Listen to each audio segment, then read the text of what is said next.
하나님께서 하시는 일을 나타내기 위하여, 하나님께서 하시는 일을 나타내기 위하여 라는 제목으로 하나님 말씀 증거합니다. 우리 옆 사람과 한번 인사드리겠습니다.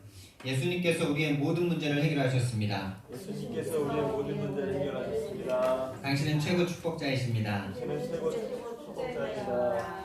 아멘. 오늘 예배드리는 이 시간이 우리를 묶고 있는 모든 흑암의 권세가 무너지는 시간인 줄 믿습니다. 사탄이 여러분들의 발 앞에, 우리의 발 앞에, 발 아래 무릎 꿇는 시간인 줄 믿습니다. 예배드리는 이 시간이 믿음의 고백의 시간이기 때문에 그렇습니다. 세상 사람들은 이 시간에도 자기 것을 위해서 열심히 노력하고 또 일하고 돈 벌고 이러는 시간인데요. 우리는 이 시간에, 중요한 이 시간에 와서 하나님 앞에 예배를 드립니다. 이 예배 자체가 하나님 앞에 순종하는 것이고 하나님 앞에 믿음을 드리는 시간이에요. 내가 세상을 살아가는 힘이 돈이 아니고 하나님이 주시는 힘으로 살아가는 하나님의 사람이다라는 것을 인정하는 시간이 바로 이 예배의 시간이거든요.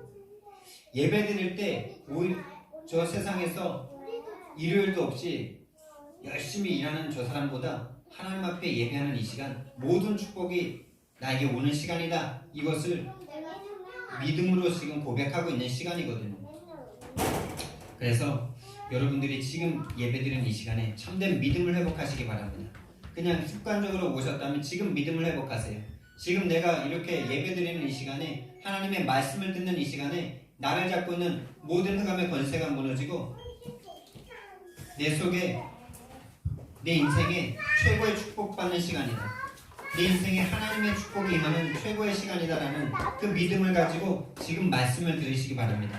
그래서 이 말씀을 그냥 듣고 흘리는 것이 아니라 이 말씀을 마음에 받으신다면요,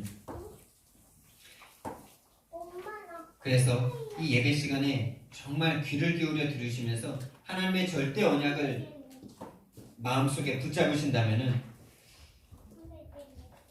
우리를 잡고 있는 모든 흑암의 권세가 무너질 줄 믿습니다. 그 말씀이 들려준다는 것 자체가 흑암이 무너지는 것이죠. 흑암이 역사에서 그리스도의 영광의 그 광채의 빛을 비추지 못하게 하고 있는데, 우리에게 말씀이 들려진다면은 그 자체가 이미 성령께서 역사하신 것이고 흑암의 세력이 무너진 것입니다. 그런 성령의 역사가 일어나는 시간 되길 바랍니다. 이 절대 언약을 붙잡는다는 말은 무슨 말입니까? 우리가 말씀을 들을 때마다 언약을 듣는데, 그리스도의 말씀, 하나님의 말씀, 하나님의 약속을 듣는데, 언약만, 이 하나님께서 예수 그리스도, 하나님의 외아들, 독생자를 이 땅에 보내셔서 우리의 문제, 우리의 해결할 수 없는 문제, 우리의 영적인 문제, 죽음의 문제를 해결하시겠다는 이 언약은 상대적이지 않습니다. 유일합니다. 오직입니다. 그래서 절대 언약인 거예요. 그리고 이 절대가 아니면은, 절대가 아니면 안 되는 거죠, 이게. 절대 언약. 다시 다른 말로 하면 절대 언약을 붙잡는다는 말은, 내 인생의 문제 복음이면 되는구나, 내 인생의 문제 하나님께서 해결하셨구나, 하나님께서 해결하시겠구나 라는 것이 붙잡아지는 게 바로 절대 언약을 붙잡는 것입니다. 그게 바로 유월절 언약이죠. 인간의 힘으로 절대로 그 430년 노예되었던 거기에서 벗어날 수 없었는데, 하나님의 언약을 붙잡고 언약을 실행하니까 거기에서 벗어날 수 있게 됐어요. 너희들이 힘을 키우라고 말씀하시는 것이 아닙니다. 우리 힘으로 될 수 있는 것이 아니기 때문에 절대 언약인 거예요. 사탄 마귀를 이길 수 있는 힘이 나에게 없기 때문에. 그래서 절대 언약을 붙잡는다는 것은 또한 내 문제를, 내 진짜 문제를 본다는 말이죠. 내 인생의 절대 문제가, 내 인생에 와 있는 문제가 나의 실수나 나의 잘못함이나 나의 무능함이나 나의 어떤 원인 때문이 아니라 사탄이 개입한 문제구나, 이거. 내 인생을 사탄이 빼앗고 죽이고 멸망시키는 이 일 가운데서 나에게 문제가 온 것이구나, 이것이 보여지면은 절대 언약을 붙잡을 수 있겠죠. 왜? 사탄은 내가 이길 수 없으니까. 내가 해결할 수 있는 문제가 아니니까. 이 영안이 열려지시는 오늘 예배 시간이 되기를 예수님 이름으로 축원드립니다.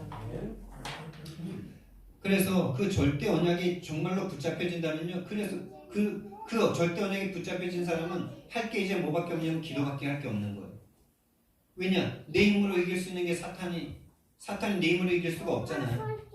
그래서 영적인 힘을 공급받아야 되잖아요. 그 영적인 힘을 공급받는 길이 하나님을 만나는 것인데 하나님을 만나는 길이 바로 기도라는 이름 아닙니까? 하나님과 대화하고 하나님께 나아가고 하나님과 교통하고 교제하는 그 시간. 그래서 하늘의 힘을 공급받는 그 시간. 나를 무너뜨리는 이 사탄을 이길 수 있는 하나님의 내 안에 들어와 계심을 느끼는 그 시간. 그 시간이 바로 기도 시간입니다. 그래서 찾을 만한 때에 찾고 가까이 계실 때에 부르라고 말씀하시는 것입니다. 그렇게 우리가 절대 언약을 붙잡고 기도할 때 전도 대열에 서게 되는 응답이 따라오게 되죠. 내가 절대 언약, 이 복음의 언약에 정말 감동하고 감격하고 예수 그리스도를 주셔서 내 모든 문제를 해결하신 그 하나님으로 정말 기쁘게 기도하고 응답받는데 그 응답받는 것을 상대방에게 말하는데 이 복음이 전달되는 거죠. 우리가 어제 맛있게 먹은 음식을 막 다른 사람에게 말하는 게 어렵지 않잖아요. 어렵지 않죠? 너무나 맛있는 음식을 먹었는데 그것을 막 다른 사람에게 자랑하는 게 어렵지 않은 것처럼 어제 본 영화가 너무 재밌어서 내가 오늘 다른 친구에게 말하는 것이 어렵지 않은 것처럼 하나님이 지금 나와 함께 하셔서 지금 나에게 응답하시는 그 기쁨을 말하는 게 어렵지 않은 것입니다. 전도가 어렵다는 것은 내가 복음을 아직 못 누리고 있다는 거죠. 복음과 내가 그만큼 멀어져 있다는 것이죠. 그래서 정말 언약 붙잡고 기도하고 응답받는데 전도 대열에 서게 되는 그런 응답이 와지는 시간 되시길 바랍니다. 그렇게 전도자로 세상을 향해서 나아가는데 이제는 정말 전도하는 것이 내 인생에 남은 사명이다라는 마음 가지고 전도자로 서는데 모든 사람을 살리게 되는 빛의 대열에 서게 되는 그래서 다 살리게 되는 그 전에는 교회를 다녀도 교회 다니는 나나 불신자나 교회 안 다니는 저 사람이나 별로 차이가 없었는데 오히려 내가 막 불신자들의 도움을 받아야 되고 막 이랬었는데 정말 절대 언약을 붙잡고 정말 기도 속으로 들어가니까 전도가 되어지는 걸 자꾸 맛보다 보니까 어느 순간 내가 다른 사람들을 다 살리고 있는 거예요. 이 응답이 와지는 저와 여러분. 그래서 아무도 막을 수 없는 응답, 아무도 할 수 없는 응답, 아무도 가지 못하는 그 응답이 시작되어지는 2020년 되기를 예수님 이름으로 축원드립니다. 그게 바로 응답의 흐름 속으로 들어가는 것이죠. 메시지, 언약의 흐름, 말씀의 흐름, 전도의 흐름 속으로 들어가는 것입니다. 그래서 우리가 2020년도에는 많은 할 일들이 있고 또 교회적으로도 할 일이 있고 개인적으로도 할 일이 많겠지만은 정말 우리가 2020년도에는 이 절대 언약 붙잡고 300명 영접운동에 여기에만 우리가 한번 올인해보자. 여기에 우리가 한마음 되길 바랍니다. 그 일에 우리가 올인하는데 정말 제가 약속드리는데 여러분들이 정말 거기에 중심과 마음 담고 내 인생의 내 신상의 어떤 일들보다 그 일에 내가 좀 더 올인해 보는데 우리 인생에 지울 수 없는 우리 인생에 정말 기념비적인 그런 축복이 왔다라고 고백할 수 있는 2020년이 될 것이라고 저는 여러분들에게 감히 말씀드릴 수 있습니다. 여러분들이 정말 이 300명 영접운동에 이번 연도에 마음 담고요. 다른 어떤 목표와 계획보다도 여기에 올인을 한번 해보세요. 정말 전도자의 약속이고요. 성경의 약속이에요. 하나님이 거기에 모든 관심이 있으시기 때문에 그렇습니다. 하나님의 관심 속으로 내가 들어가는데 내가 내일을 한 것보다 더 큰 응답을 받으면 어떻게 하시겠습니까? 한번 보시기 바랍니다. 우리 인생에 정말 우리 인생 전체를 통틀어서 2020년만큼 내가 축복받은 해가 없다라고 말할 수 있는 2020년도가 될 줄 저는 믿습니다.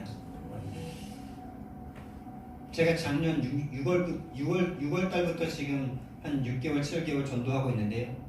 제 인생을 통틀어서 가장 많은 응답들을 지금 받고 있는 것 같아요. 앞으로 받을 응답들은 더 많겠죠. 이번 연도에 더 집중해서 정말 300명, 3,000명 제가 만날 계획을 지금 가지고 있어요. 하루에 10명. 이게 만날 힘이 점점 생기는 것 같아요. 자꾸 가다 보니까 예전에는 늘 가서도 한 3명 만나면 힘 빠지고 5명 만나서 복음 안 받으면 힘 빠지고 10명 만나서 복음 안 받으면 막 기분 막 이렇게 그 후에는 어떤 하나님이 주시는 힘도 막 올라오지만은 왜 복음이 안 전달될까 막 이러면서 막 힘도 빠졌었는데 지금은 현장에서 기도가 되어지고 있어요. 성령님, 내가 이렇게 가서 사람들에게 복음을 전하는 이 시간 나에게 복음이 정말 깨달아지게 해달라. 세상 사람들에게 답이 되는 복음을 나에게 허락해달라. 그러니까 힘이 안 빠지더라고요. 계속 가보자. 정말 하나님께서 나는 단순히 한 사람 영접하고 그리고 영접하고 말 그런 사람을 찾으러 가는 것이 아니고 정말 절대 제자를 찾으러 가는 것이다. 하나님께서 예비하신 제자. 내가 별말 안 했는데 내가 알고 있는 이 복음, 여러분이 알고 있는 복음, 사도 바울이 알고 있는 복음과 다르지 않거든요. 그런데 왜 사도 바울이 가는 곳마다 막 절대 제자, 성경적인 전도 제자가 일어나는데 왜 우리는 안 일어날까요? 전도에 대한 마음이 그만큼 사도 바울만큼 절대 언약 속에 잡혀지지 않았기 때문에 그 전도에 대한 절대적인 이유, 남은 인생에 대한 절대적인 천명, 서명, 사명이 잡혀지지 않았기 때문에 그래요. 그래서 한 명에게 복음 전했다가 복음 안 들으면 막 주눅들고 우리가 하나님을 위해서 이 복음을 위해서 생명을 바칠 수 있다라고 다 그 믿음을 고백한 여러분과 저 아닙니까? 맞죠? 우리가 하나님을 위해서 나를 위해서 십자가에 죽으신 예수 그리스도께 하나님께 내 생명도 드릴 수 있다라고 우리 고백하지 않았습니까? 고백 안 하신 분 손 들어보세요. 손 들어보세요. 네, 진짜 되지 마시고요. 진짜 우리 은혜 받을 때 다 그렇게 고백하지 않았습니까? 수련회나 뭐 어디 가서 막 뜨겁게 찬양하면서 막 두 손 들고 찬양하면서 내 생명과 내 인생 전체 드리겠습니다 이렇게 고백하기도 하고요. 뭐 최근에도 하기도 하고요. 은혜 받을 때 하잖아요. 근데 우리가 뭐가 안 되죠?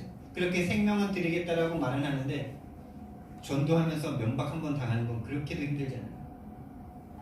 그게 우리가 실제적인 복음을 누리는 상태거든요.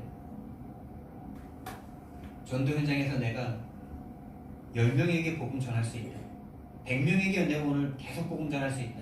그게 내가 진짜 생명 바칠 수 있는 그것에 대한 실제적인 내용이고 표현이에요. 여러분 생명 바치는 거는 외상이니까 늘 생명 바친다 그러죠. 근데 오늘 내가 현장 나가서 예수 이름 때문에 한번 명박당하고 욕먹고 이런 것은 현찰 아닙니까? 여러분 실제적인 믿음을 가지세요. 사실적인 고백을 오늘부터 하세요. 그래서 우리가 이 일을 해나가는 데 있어서 다른 힘이 필요한 것이 아니고요. 올바른 신앙 고백이 필요해요. 올바른 신앙 고백. 우리가 지난주에 받았던 말씀처럼요. 예수님이 내 죽음의 문제를 해결하셨다. 내 죽음까지도 해결하셨다는 이 고백을 정말로 실제로 하신다면 가서 전도할 수 있습니다. 그래서 제가 처음에는 전도하기가 너무나 힘들었었는데 요즘에는 내가 전도하러 갈 때 어떤 생각까지 품냐면 내가 오늘 죽을 곳이 어디냐? 내가 오늘 가서 한번 자존심 상할 곳이 어디냐? 우리는 생명을 바칠 수 있다고 말하면서도 내 자존심 한번 구겨지는 거가 그렇게 힘들잖아요. 내 자존심 한번 저 사람한테 내가 왜 자존심 상해야 돼? 이런 마음이 생각하지 않는데도 항상 있잖아요. 그 자존심 한번 상하는 게 그렇게도 힘든 거예요, 우리가. 여러분, 날마다 죽으시기 바랍니다. 그래서 사도 바울이 날마다 죽노라라는 고백이 이 전도 관점으로 보니까 참 그래 사도 바울도 얼마나 잘난 사람입니까? 세상에 부러울 게 없는 사람인데 전도하다가 돌 맞고 이단의 괴수라는 소리 듣고 미쳤다는 소리 듣고 30번 넘게 죽을 고비를 넘기고요. 꼭 그래야 됩니까? 우리 사도 바울과 같이 되고자 하는 분들 참 많으신데요. 사도 바울과 같이 되고 싶다라고 말할 때는 그 사도 바울이 누렸던 그 지금 모든 사람들이 막 존경하는 그 사도 바울을 보니까 사도 바울처럼 되고 싶죠. 근데 사도 바울이 사도 바울과 실제 이 당시에 살았다면, 그리고 사도 바울의 어떤 일대기를 정말 우리가 필름으로 찍어서 딱 본다면 사도 바울과 같이 되고 싶다라는 말이 진짜 쉽게 나올까요? 막 전도 제자가 막 일어나서 막 내가 사도 바울 사도를 위해서 내가 목숨을 바치겠습니다 이런 장면이 나올 때 막 마음이 뜨거워져 갖고 막 저렇게 나도 되고 싶다 막 이러다가 돌에 맞아서 진짜 막 죽었어. 루스드라라는 거리에서 진짜 돌에 맞아서 갖다 버렸어. 죽었다라고 생각하고 성 밖에다 내다 버렸어요. 그런 장면을 볼 때에는 우리가 사도 바울처럼 되고 싶다라고 말할 수 있겠습니까? 여러분, 그래서 사도 바울은 날마다 죽노라라고 고백했습니다. 날마다 죽노라. 날마다 죽는다는 마음 가지고 현장 갈 각오를 하지 않으면요, 사탄 마귀가요 언제 24시간이 다 지나갔는지 모르게 다른 거에 바빠서 내일 내 문제 그런 거 한다고요. 전도는 못하고 하루가 지나가는 날들이 우리 지난 날 365일 아니었습니까? 전도는 하고 싶은데 정말 해야 되겠다는 마음 늘 있는데 죽을 각오가 아니면 이게 전도가 안 되는 거였죠. 그래서 사도 바울이 날마다 죽노라 라고 말했겠구나라는 것이 전도 관점으로 또 깨달아지는 거였죠. 자기가 죽을 때 자기 안에 예수 그리스도의 생명이 나오기 때문에 내가 죽는다라고 고백한 그 고백도 맞지만은 전도하기 위해서 내가 죽을 각오를 하지 않으면 전도가 안 되는구나, 이거.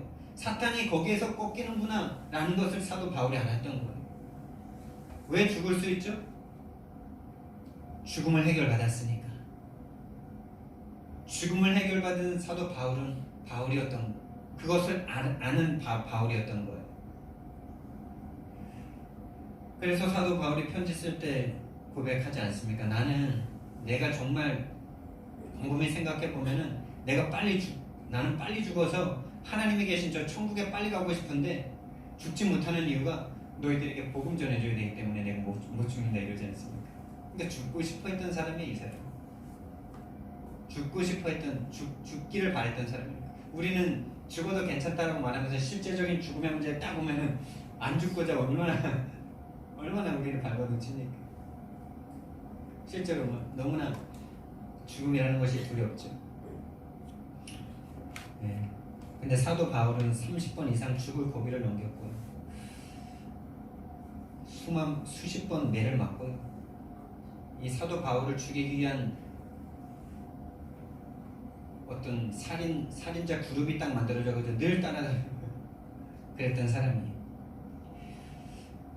저 여러분에게요, 이 30-3 운동, 300명 영접 운동에 우리가 나아갈 수 있는 힘이 다른 것이 아니고요, 올바른 신앙 고백입니다. 내가 죽어도 괜찮다는 신앙 고백이에요. 내가 오늘 죽으러 간다라는 신앙 고백하시고 가시기 바랍니다. 내가 오늘 자존심 상해도 나는 상관없다, 괜찮다, 이 고백이란 말이에요. 내가 죽는다는 말이. 죽음보다 자존심 상하는 게 우리 더 힘든 인간들 아닙니까? 그만큼 우리가 나중심 아닙니까? 나라는 것이 그만큼 내 속에 가득한 존재들 아닙니까? 그래서 내가 좀 무너지면 그렇게 힘든 거 아닙니까? 실제로 칼을 목에다 대고 너 예수 믿을래? 죽을래? 하면 죽겠다라고 고백을 할 수 있으면서 내 자존심 한번 무너지는 게 그렇게 어려운 이유가 창세기 3장이 완전히 닫혀있기 때문이 아닙니까?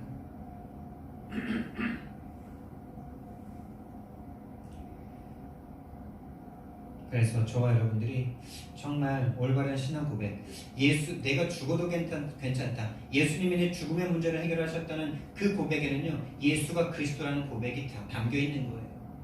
여러분, 지난주 강단 말씀을 계속 묵상하다 보니까요, 이 고백이, 이 죽음을 해결하셨다는 이 고백이 결국에는 그리스도로 연결이 되더라고요. 왜 연결이 되죠? 여러분, 그만큼 강단 말씀 묵상해 보셨습니까? 죽음을 해결하셨다는 것은 정말 가장 기본적인 신앙이거든요. 이것은요, 우리가 예수님을 믿는다라고 말할 때, 예수님이 이 땅에 오셨다라고 말할 때 가장 많은 지금 기존 교회나 모든 지금까지 어떤 모든 교회들이 예수님이 십자가에서 죽었다라고 말할 때 뭐 때문에 죽었다라고 말을 하죠? 내 죄 때문에 죽으셨다라고 말을 하죠. 내 죄를 사해 주시려고 죽으셨다라고 말을 하지 않습니까? 그리고 우리는 그렇게 믿지 않습니까? 여러분, 그러면 그렇습니다. 그것은 맞는 말이고요, 사실입니다. 그런데 그것과 연결해서 보면요, 죄의 삭은 사망이지 않습니까? 죄의 결과를 죽음이 들어왔지 않습니까? 그렇다면 죄를 용서받았다는 것은 그 죽음의 문제가 해결됐다는 말 아닙니까? 이 죄를 해결하러 오신 분이 바로 그리스도잖아요. 제사장으로 오신 분이잖아요. 죽음은 곧 하나님을 떠난 것이잖아요. 하나님 만나게 하시려고 선지자로 오신 분이 바로 그리스도시잖아요. 이 죄의 권세를 잡고 죽음이라는 것을 붙잡고 인간들을 종노를 시키고 있는 사탄 마귀를 꺾으신 분이 바로 그리스도시잖아요. 그래서 죽음을 해결하셨다는 이 고백에는 예수가 그리스도라는 고백이 있고요. 이 죽음을 해결하신 이 예수님은 어떤 분이십니까? 바로 살아계신 하나님 자체시잖아요. 본체시잖아요. 그분의 형상이시잖아요.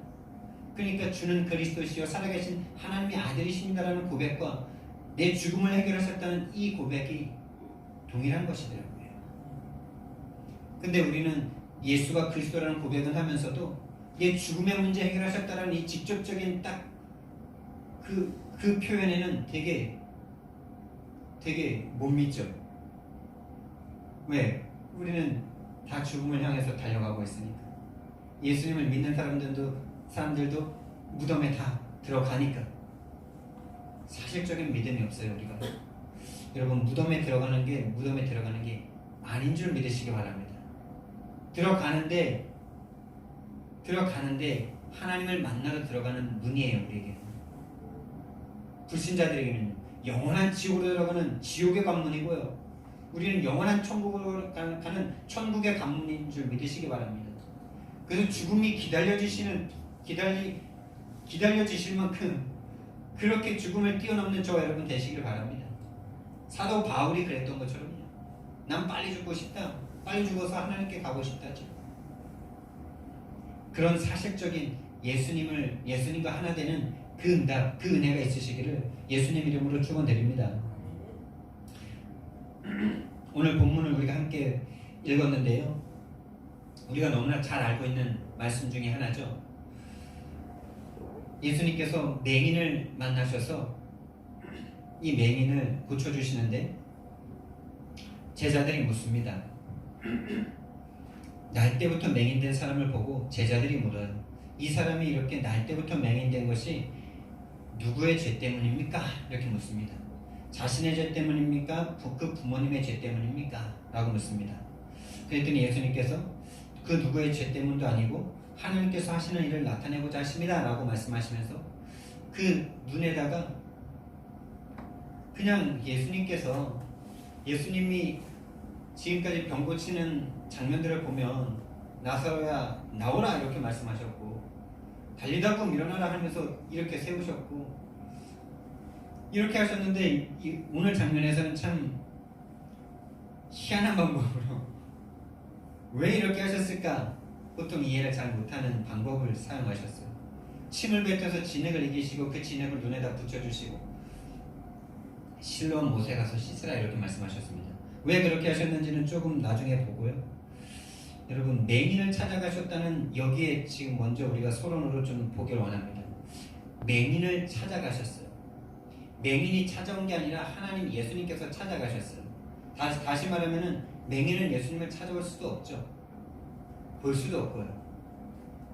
부를 수도 없어요. 볼 수 없으니까.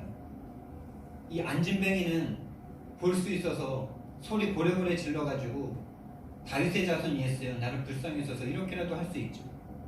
근데 이 맹인은 볼 수가 없어요. 그럼 볼 수가 없다는 것은 아무것도 할 수가 없다는 거예요. 그래서 성경에서는요, 이 맹인 고치는 장면이 가장 많이 나와요. 이 맹인에다가 누굴 비유하느냐면은 하나님을 떠난 사람들을 비유하고 있는 거예요. 사탄에게 붙잡혀 있는 자들을 비유하고 계시는 거예요. 여러분들이요, 저와 여러분들이요, 이 영안이 열리지 않으면요, 절대 아무것도 할 수가 없어요. 우리가 복음 안에 있으면서도 정말 영적인 세계를 보지 못한다면 저와 여러분이 이 자리에 앉아있는 이유를 영적으로 보지 못한다면, 이 세상의 문제가 영적인 문제라는 것을 보지 못한다면, 우리는 전도를 하긴 하는데 열심으로 내 힘으로만 하고 있을 거예요. 그래서 조금 하다가 지치고 낙심하고, 안 되면 낙심하고, 되면 막 들뜨고. 영안이 안 열리면 그럴 수밖에 없거든요. 세상의 문제가, 저 세상의 사람들의 문제가 저 사람들의 돈 없는 것이 문제가 아니고, 그 사람의 건강이 없는 것이 문제가 아니고, 그 사람이 부모를 잘못 만난 것이 문제가 아니고, 저것이 영적인 문제구나. 저것이 하나님 떠난 문제구나. 저것이 하나님과 사람 사이에 사탄이 개입한 문제, 원죄의 문제구나 라는 것이 보여지지 않는다면요, 우리는 아무것도 할 수 없거든요. 그 이전에 다른 사람을 보기 전에 내가 보이지 않으면 다른 사람이 보일 수 없죠. 나에게 와 있는 문제가 내가 잘못한 문제가 아니고, 내가 이렇게 냉랭한 문제가, 내가 이렇게 전도할 수 없는 문제가, 이게 사탄이 지금 역사하고 있는 문제구나. 내가 마음이 뜨겁지 않은 것이 아니고, 내가 하지 못하는 것이 아니고, 하나님과 나 사이에 사탄이 개입해서 지금 내 마음이 뜨겁지 못하게, 내 심장이 그리스도의 복음을 향해서 뜨겁지 못하게 만들고 있는 영적인 문제구나 라는 것이 보여지지 않으면요, 기도할 수 없겠죠. 기도하지 않겠죠. 기도를 해도 그 사탄을 꺾는 기도를 못하겠죠. 보지 못하니까 기도할 수 없고, 기도하지 못하니까 영적 힘 없고, 못하는 거예요. 아무것도 못하는 거예요. 인생이 사탄에게 딱 잡히는 거예요. 복음 안에 있으면서도 잡히는 거예요. 복음을 들으면서도 잡히는 거예요. 영적인 눈이 열리지 않으면요. 여러분들이 오늘 이 말씀을 들으시면서 영적인 눈이 열려지는 최고 축복의 시간이 되시기를 예수님 이름으로 축원드립니다. 보면 다 알 수 있어요. 이 영적인 세계는 보는 게 관건이에요. 그래서 보이는 사람은 다리가 없어도 하나님의 일을 할 수가 있어요. 보이는 사람은 눈이 없어도 하나님의 일을 할 수가 있어요. 크로스비가 그랬고요.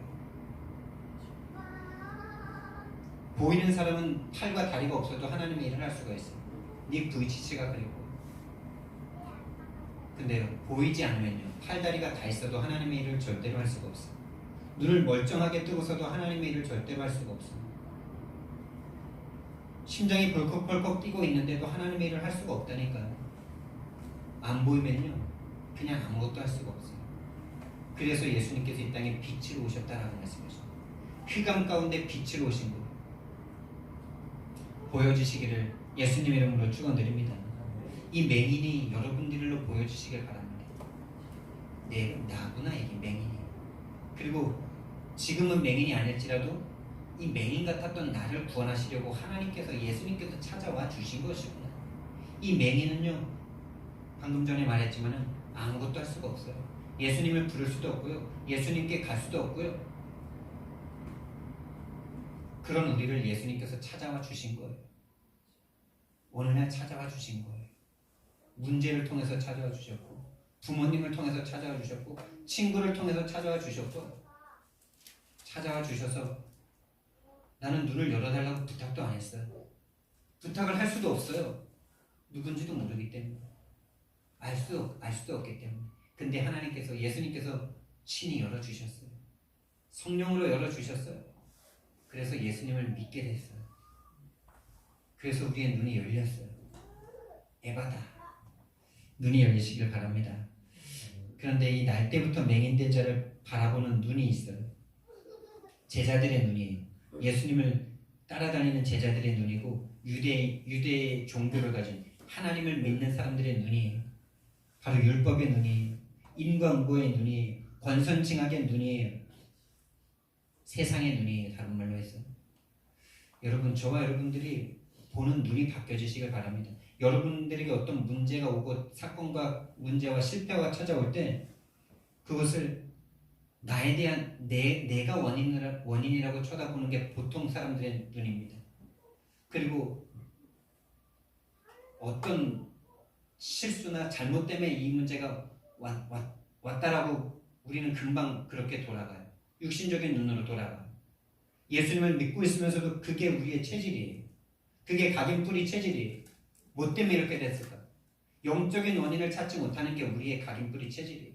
이미 사탄에게 장악되어 있는 우리의 본성, 본질상 진노의 자녀였던 우리의 보는 눈이 딱 그래요. 그래서 여러분과 저에게 문제와 사건이 탁 터지면은 하나님의 절대 주권 가운데 왔구나, 하나님의 어떤 계획이 있을까, 이렇게 딱 쳐다보는 것이 믿음의 눈인데, 내가 뭘 잘못했어? 내가 뭘 실수해서 이랬을까?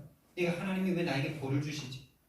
이렇게 생각하는 종교의 눈, 율법의 눈으로 딱 돌아가니까 절대로 복음을 누리지 못하고 절대로 문제를 통해서 하나님의 축복을, 더 큰 축복을 하나님의 찾고 전도할 수가 없는 상태가 딱 돼버리는 거예요. 예수님 믿고 문제 없는 게 그게 응답입니까, 여러분? 예수님 믿으면 아무 문제 없이 평탄하게 승승장구하고 살아가는 게 그게 응답입니까? 그런 하나님을 찾으신다면 다른 종교를 가셔도 좋습니다. 성경에는 그런 복음을 말씀하신 적이 단 한 번도 없어요. 성경에 응답받은 인물들도 봐도요, 다 죽음의 위기와 고통 가운데로 들어갔지 승승장구한 사람은 단 한 명도 없어요. 그것을 찾으신다면 무당한테 가는 게 더 나으실 거예요. 무당은요, 가면요 탁탁 답을 줍니다. 그냥 네가 지금 동쪽으로 가야 되는데 서쪽으로 가서 그렇다 이러면서, 이 일을 해야 되는데 네가 지금 이래서 이렇다 이러면서 얼마나 명쾌한 답을 줍니까 그냥. 그런데 그렇게 한두 마디 맞는 말을 듣고 따라가다 보니까 내 인생은 싹 사라지고 그 무당에게 딱 잡혀버리죠. 인생 자체가 주인이 되지 못하고 완전 종이 돼버리죠. 그것 자체가 노예가 되는 거죠. 그리고 결국에는 완전한 멸망 가운데로 들어가잖아요.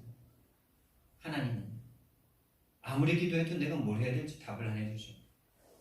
어떻게 하라는 답을 안 주셔.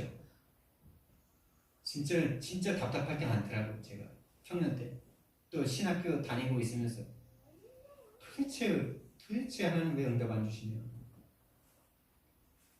나중에 이제야 깨달아지는 것이요, 하나님은 절대로 그런 걸 답 안 주시니까 그렇게 기도하고 계신 분 계시다면 기도는 하긴 하는 게 더 맞는데 빨리 깨달으세요. 하나님은 나에게 스스로 할 수 있는 주인의 자리를 허락하시는 거예요.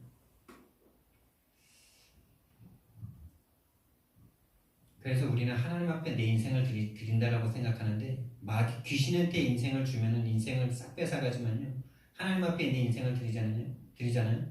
진짜 내가 되게 해주세요. 진짜 내가 내 인생을 살아갈 수 있게 해주세요. 그래서 부모가 자녀가 스스로 인생을 살아갈 수 있게끔 해주기 위해서 스스로 서는 시간표를 반드시 허락하시잖아요.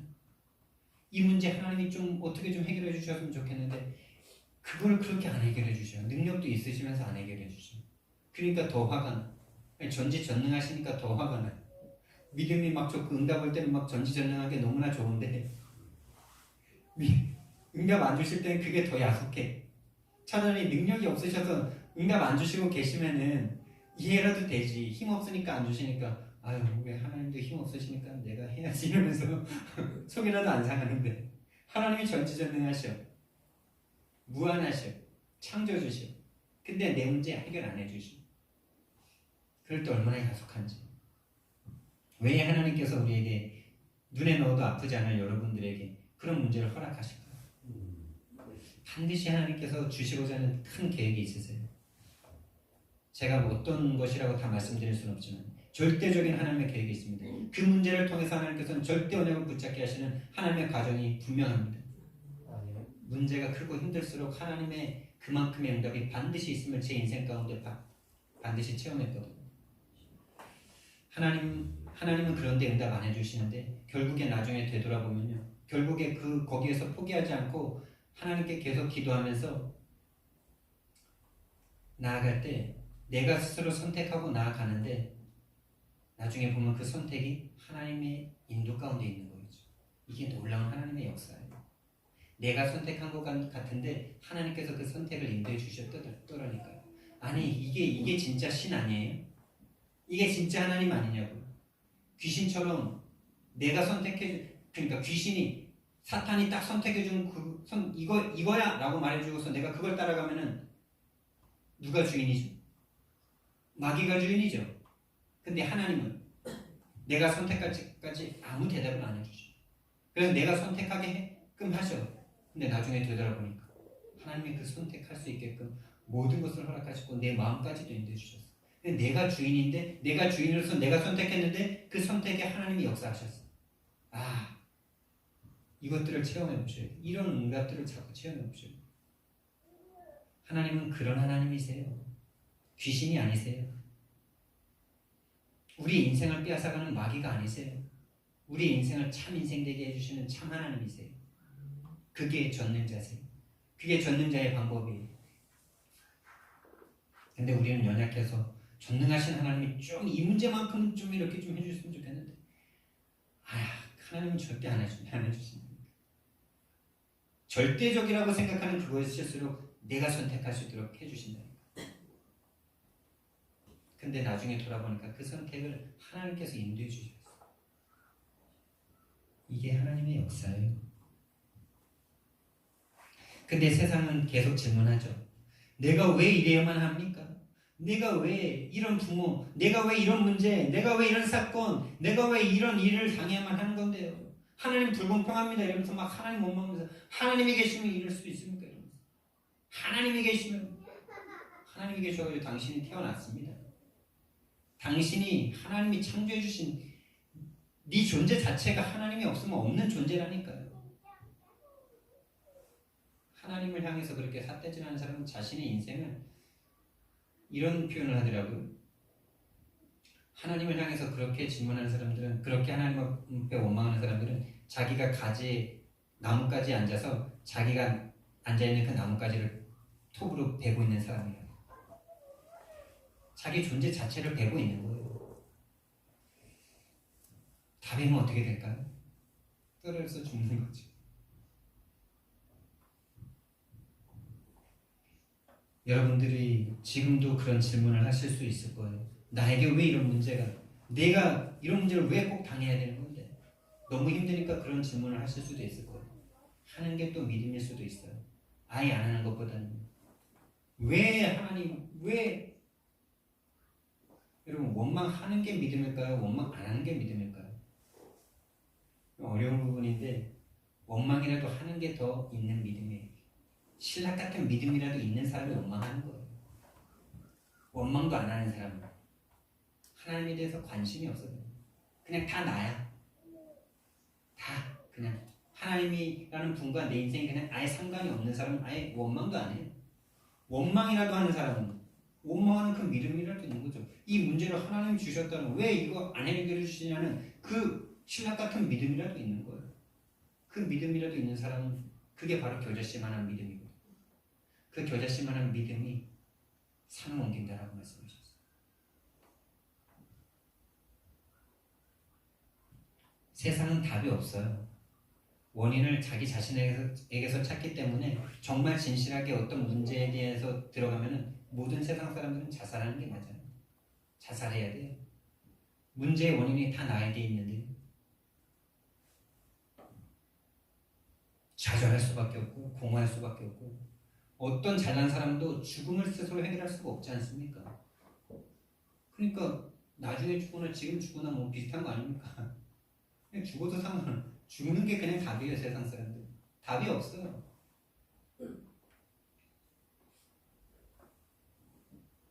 여러분, 우리가 그런 사람들에게 복음을 전달해 준다는 것은요, 그 사람의 인생에 천명, 소명, 사명을 전달해 준다는 거예요. 너의 인생이 그저 육신을 위해서 먹고 살다가 결국에 올 수밖에 없는 허무한 그 죽음을 향해서 달려갈 수밖에 없는 그런 인생이 아니라, 네 인생은 하나님의 형상대로 창조된 인생인데 하나님을 떠나서 마귀에게 붙잡혀서 그렇게 인생의 목적과 참된 목적을 잃어버리고 상실하고 유리하고 방황하고 있던 너의 인생이다.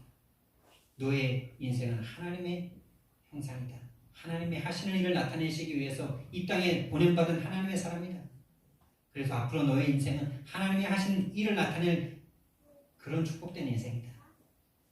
이것이 정말로 들려진다면 정말 그 사람의 인생의 목적과 방향이 완전히 달라지겠죠. 더 이상 허무할 수밖에 없는 세상의 것을 목적으로 삼고 살지 않겠죠. 여러분, 인생에 대한 천명, 소명, 사명이 나와주시기를 예수님 이름으로 축원드립니다. 이것을 발견한 사람이 서론에서 말했던 닉 부이치치 같은 사람들이에요. 눈이 멀었는데 그 눈 먼 것에 대한 하나님의 이유를 찾았던 페니 크루스비 같은 사람이에요.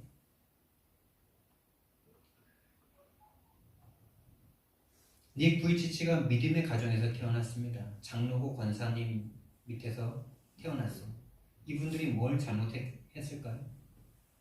뭘 잘못해가지고 사지절단증으로 얼굴은 얼마나 잘생겼는데 팔다리가 없이 몸뚱아리만 딱 있고 오른쪽인가 왼쪽인가 물갈퀴 같은 다리 한 짝 딱 갖고 태어났어요. 와, 이런 저주가 어디 있습니까? 이런 멸망이 어디 있습니까? 처음에는 이 부모님들도 이해가 안 돼가지고 얼마나 시험에 많이 들어갔는지. 그런데 말씀을 들으면서 부모님은 목적을 찾았는데, 이유를 찾았는데, 바로 이런 말씀들을 통해서 말씀이 들어왔겠죠, 부모님에게. 근데 본인은 그것을 인정하기가 쉬웠겠습니까?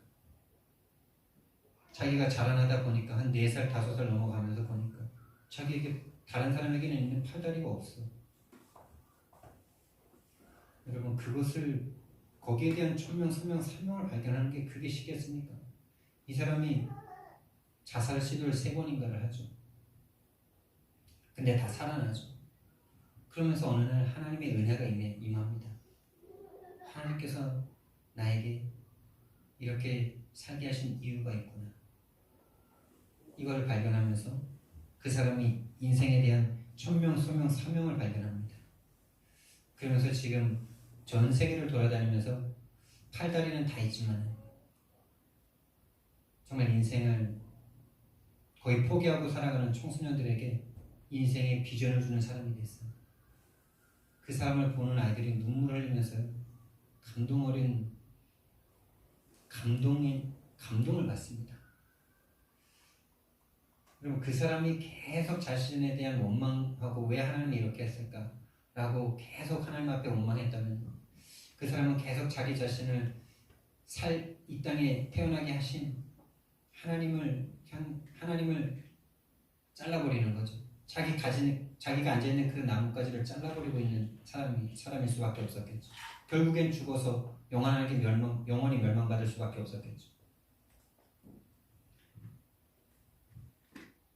근데 이 사람이 여러분 팔다리가 있는 게 왜 정상이죠?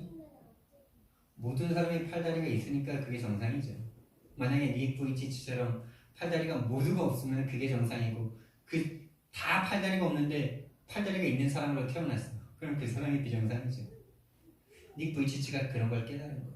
하나님께서 나를 이 땅에 하나님의 형상을 닮은 존재로 이 땅에 나를 보내셨구나. 그렇다면 하나님의 계획이 있겠구나. 거기서부터 감사가 시작되는 거죠.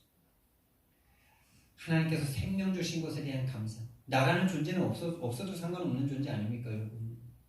여러분이라는 존재가 꼭 이 세상에 존재해야 돼요? 이건 참 어려운 질문이긴 한데, 철학적인 질문이긴 한데,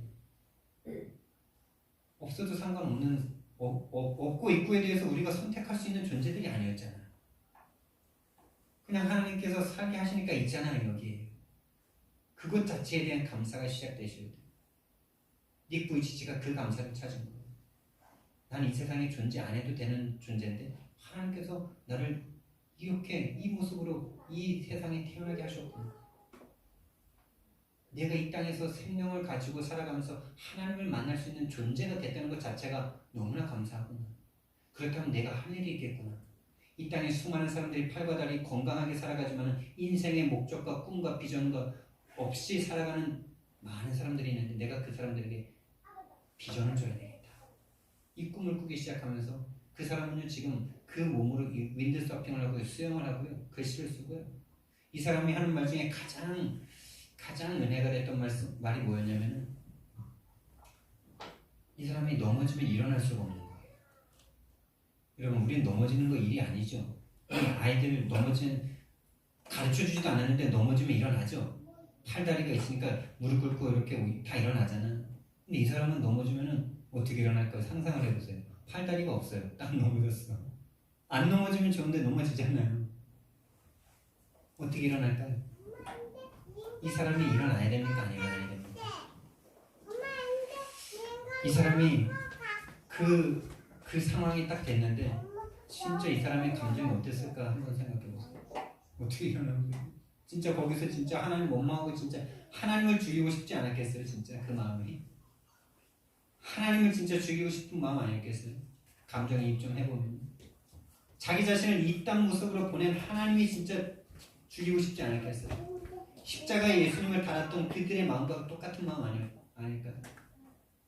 근데 그런 마음을 계속 갖는다면 그 사람은 그런 마음 갖고서 그냥 죽어야 되는 인간이에요. 근데 이 사람이 그렇게 넘어졌을 때 일어나는 시도를 하는데 언제까지 해야 될까요? 1000번 하면 많이 한 거죠. 그럼 1000번 하고 못 일어나면 포기해야 됩니까? 1500번 하면 많이 한 거죠. 1500번 했는데 못 일어나면 그냥 포기하고 죽어야 됩니까? 누워서? 아니에요. 그 사람이 말했어요. 1000번, 10,000번이 아니라 일어날 때까지요. 일어날 때까지. 드디어 그 사람이 일어나는 방법을 찾았어요. 그거를 많은 사람들 앞에서 시연해 주는데 박수 갈채가 터지더라고요. 고개를 이렇게 해가지고 이렇게 몸을 약간 비틀어가지고 이 물갈퀴 같은 걸로 이렇게 탁 해가지고 탁 일어나더라고요. 그러면서 그 사람이 이 물갈퀴 같은 다리를 주신 하나님께 너무나 감사하다. 여러분 인생에 대한 하나님의 이유를 찾으시기 바랍니다. 하나님의 이유를 찾는 그때가 시작입니다. 여러분들이 여기에 와 계신 게 어떤 분명한 이유와 계획 때문에 여기에 와 계신 것입니다. 하나님의 절대적인 계획 가운데, 하나님의 절대 주권 가운데 여기에 와 있는 것이지 어떤 실수나 실패나 어떤 다른 이유 때문이라고 생각한다면 그게 사탄에게 속고 있는 거예요. 이 상태를 빨리 벗어나야 되겠다라고 생각하는 것도 속는 거예요. 이 상태를 주신 하나님 앞에 먼저 감사해 보세요. 여러분들이 어떤 문제, 어떤 상태 속에 있는지 저는 100% 다 알 수 없지만 분명한 것은 하나님께서 하시는 일을 나타내시기 위해서 저와 여러분에게 그 상태, 그 자리, 그 시간표를 허락하신 것인 줄 믿습니다. 그것을 찾는 것이 하나님의 은혜고요. 그것을 찾지 못하게 하는 것이 사탄, 마귀, 귀신이 하는 일입니다. 사탄을 무릎 꿇게 만드시기 바랍니다. 하나님이 하시는 일을 나타내기 위하여 라고 말씀하셨는데 여러분 하나님이 하시는 일이 무엇입니까 도대체? 하나님이 하시는 일이 뭐길래 어떤 사람은 날 때부터 맹인되게 만들고 어떤 사람은 날 때부터 팔과 다리가 없게 만드시는 것입니까? 하나님이 하시는 일은요 모든 일을 하시지만 구원 속에 하나님의 모든 계획이 있는 것입니다. 여러분 우리가 어떤 집을 지을 때 집에 대한 이유와 계획과 목표와 방향을 다 설정해 놓고 집을 짓지 않습니까? 그리고 그 끝까지도 생각을 해놓고 집을 짓는 것처럼 하나님께서는 이 지구를, 이 우주를 창조하실 때 목적과 계획과 그 끝을 두고 창조하셨겠죠. 하나님은 창조하셨다가 창조한 인간들이 하나님을 떠나버리자 구원의 계획을 세우신 게 아니고 처음부터 구원의 계획을 가지고 이 세상을 시작하셨잖아요. 그러니까 새하늘과 새 땅을 향하여 첫 창조를 시작하신 것입니다. 그러니까 구원이라는 것을 향해서 하나님께서 모든 계획을 가지고 처음부터 시작을 하신 거예요. 그게 바로 다른 말로 하면 재창조의 역사죠. 재창조. 저와 여러분이 지금 그 속에 들어와 있는 거예요. 하나님의 모든 계획 속에 하나님이 정말 이 세상을 창조하신 그 창조 목적 속에 저와 여러분이 들어와 있는 거예요.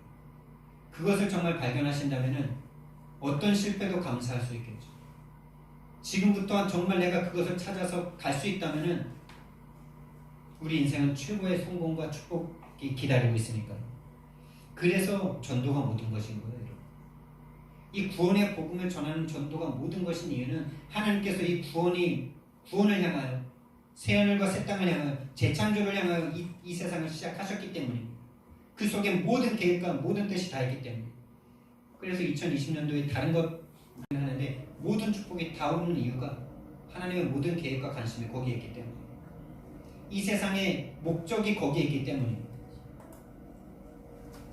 그리고 예수님이 이렇게 이상한 행동을 하신 이유가 무엇입니까 여러분? 자 보세요. 하나님께서 하시는 일을 나타내고자 하십니다 라고 말씀을 하시고 지금 이 행동들을 하고 계시죠. 그렇다면 이 행동이 바로 하나님께서 하시는 일의 내용을 담고 있는 것입니다. 자, 예수님께서 침을 뱉어서 진흙을 이기십니다. 다른 말로 하나님이신 예수님의 어떤 것이 이 흙과 지금 섞여지고 있어. 흙은 누구죠? 흙은 어떤 것이죠? 우리 인생을 만든 재료죠. 우리가 다 흙이라고 말씀하시지 않습니까? 근데 예수님의 침, 우리 생각에 침이 더러운 것이라고 자꾸 생각하는데 그렇게 생각하지만 마시고 하나님의 어떤 것이 지금 나와서 하나님이신 예수님의 어떤 그것이 나와서 지금 진흙과 합쳐지고 있어요. 이게 놀라운 비밀인 거예요. 이게 바로 성육신의 내용을 담고 있는 거예요. 하늘의 창조주이신 하나님께서 인간을 구원하시려고 인간 속으로 지금 들어오신 거예요. 그게 성육신이에요. 지금 그거를 재현해주고 계시는 거예요. 그걸 메시지하고 계시는 거예요. 흙 속으로 들어오신 예수 그리스도, 흙이 되신 예수 그리스도. 그리고 그것을 눈에다가 발라주십니다. 여러분, 눈에다가, 그러잖아도 눈이 멀었는데 눈에다가 흙을 발라버리면 어떻게 됩니까? 여러분, 맹인들의 이야기를 들어보면 완전히 안 보이지만 빛과 어둠은 구분할 수 있거든요. 완전한 어둠과 빛이 있는 그것은 구분할 수 있거든요. 지금 낮인지 밤인지는 구분할 수 있거든요. 근데 이 흙을 발라버리면 그것조차 안 되는 거예요. 지금. 그러면서 실로암 못에 가서 씻으라 이렇게 말씀을 하십니다. 실로암 못에 가서 씻으라. 아니, 예수님께서 그냥 좀 띄워주시면 되지 거기까지 또 가라 그러세요. 그러면 맹인이 갈 수 있어요? 절대 혼자 힘으로 못 가죠. 누군가 같이 데려갔겠죠. 보통 뭐 가족이 데려갔겠죠. 아니면 그 주위에 있던 어떤 좀 친한 사람이나 좀 알고 있던 사람이 데려가 줬겠죠. 근데 정말 가긴 갔겠죠. 왜? 예수님이라는 분이 워낙에 능력이 있다는 것을 모든 사람들이 지금 알고 있으니까. 그리고 같이 데려가주는 사람도 뭔가 이 사람이 눈 뜨길 바라니까 같이 갔겠죠. 근데 믿지 않는 사람들은 얼마나 비웃었을까요? 야, 예수님이라는 사람이 뭐 그딴 걸 다 하냐? 다른 사람들은 다 말씀으로 고쳐주는데 니는 뭐 진흙까지 발라가지고 지금 네 꼬라지를 봐라. 지금 눈에 지금 흙이 붙어가지고 지금 얼마나 흉측하고 지금 이상한지.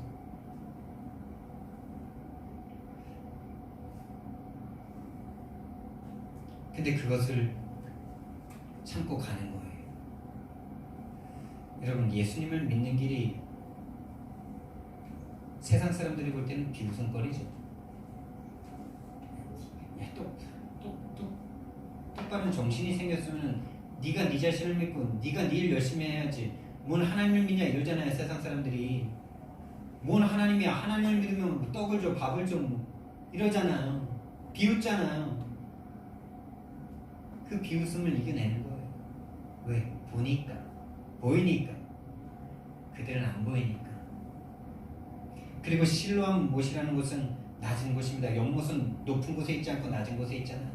그래서 이걸 신학적으로 낮은 곳에 내려갔다라는 것으로 봅니다.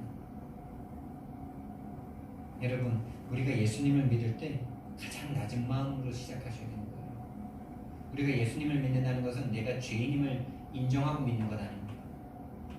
내가 예수님이 필요한 존재라는 것을 인정한다는 것 자체가 내가 죄인이기 때문에 아무것도 할 수 없는 맹인이라는 사실을 고백하는 그 모든 것이 담겨있는 것 아닙니까? 그래서 성경 말씀에 이제 이 후반절로 계속 말씀을 보면 예수님께서 뭐라고 말씀하시냐면은 너희가 본다고 하니까 너희가 보지 못한다라고 하면은 오히려 너희들이 구원받을 것인데 너희들이 본다고 하니까 너희들이 구원을 받을 수가 없구나 이러면서.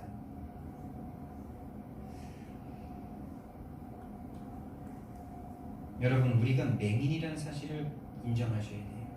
맹인처럼 구원에 대해서 아무것도 할 수 없었던 죽어 있었던 자라는 사실을 인정하셔야 돼요. 구원에 대해서 우리 아무것도 할 수 없는 존재라는 사실. 하나님을 만나기 위해서는 어떤 것도 할 수 없는 우리의 의는 제로라는 사실. 죽어서 허물과 죄로 죽었던 시체였다는 사실. 시체는 아무것도 못하지 않습니까? 봐도 보지 못하고 들어도 듣지 못하고 아무것도 할 수 없는 시체, 생각도 할 수 없고, 그래서 인간이 전적 타락하지 않았다라고 말하는 그 신학은 완전 틀린 거죠. 성경에서는 계속 너희가 맹인이라고 말하고 있는데요. 맹인이 뭘 볼 수 있고 뭘 할 수 있고 뭘 갈 수 있습니까? 아무것도 할 수 없고.